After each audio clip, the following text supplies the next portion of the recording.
Welcome to my Instagram stories. Today I'm going to share with you that I am working on 11 by 14 blackout modeling film by Stampers Anonymous. Just got it. There it is. There's the package. And I had to twist all of this for Instagram stories.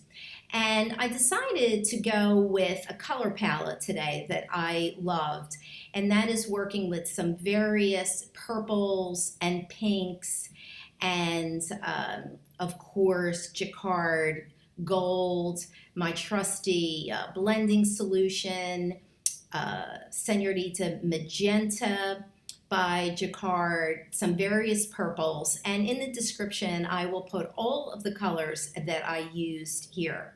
So right now I'm showing you that I used a combination of Jacquard, Tim Holtz, and also the Copic Various inks, because they just come in a whole plethora of colors, and I happen to love those colors. So my color scheme is to work with some purples and some teals and some magentas, some greens, some gold.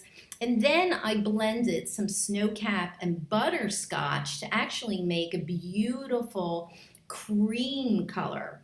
And I realized that I needed to add some more Snow Cap here because I'm working with black, and it definitely needs to have another color. It needs to have a lighter color in there in order to make the color show up on black. I love this modeling film. It's just really been great. And one of the reasons why is if you're working with a flower, for instance, and the stem or the petal doesn't come out so great, you can really wipe it off.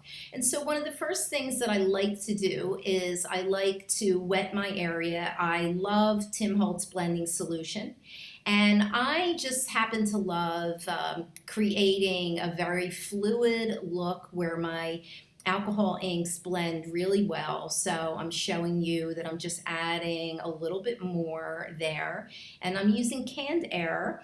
Now that's always been what I use. I started to use it in the very beginning, and it's my choice. I like that. A lot of people think it's too expensive, and it's fine. And they use compressed air and or a straw or anything else that they use. So it's just what I'm used to. I added some beautiful blues on the bottom and mixed it with some Snow Cap, and then I'm just blending out, and you can see those beautiful, beautiful feathery blending that I'm getting by using the canned air. So I have this, not this particular piece in my course, but another piece like this. And this is, I also brought in the modeling film this time around because I know it's important that we, learn and see, all these different new substrates that are out there. I think that's important for us to see and to learn and to grow. And so I'm just continuing to blow here and move the paper around. Had my overhead lights in there. Sorry about that, but I needed a lot of light. And I love it just like that. Looks really pretty. So now I'm going to go in with some purples and that magenta on the side there, and some more purples, all different kinds. And now I'm using the combination of butterscotch and Snow Cap and putting that on there. So look at those gorgeous, gorgeous, vibrant colors. Just beautiful. And I'm just continuing to add more of the cream, almost to create a beautiful cream color sky. And now I'm taking a little pipette and just a tiny measuring cup that I filled with the Jacquard gold.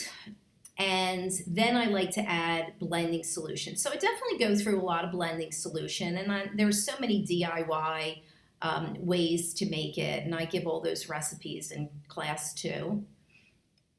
So it doesn't bother me when the spots show up, because when you're playing with alcohol inks, at least for me, the real beauty and the real magic of alcohol inks is to learn to go with the flow and to kind of let go of perfectionism and enjoy where these inks are going to bring you, because they definitely have a mind of their own. If you've been working with alcohol inks, then you know that it is kind of a gut feel. You go with it. And of course, there's many wonderful alcohol ink artists who use a very detailed approach, and their work is absolutely gorgeous.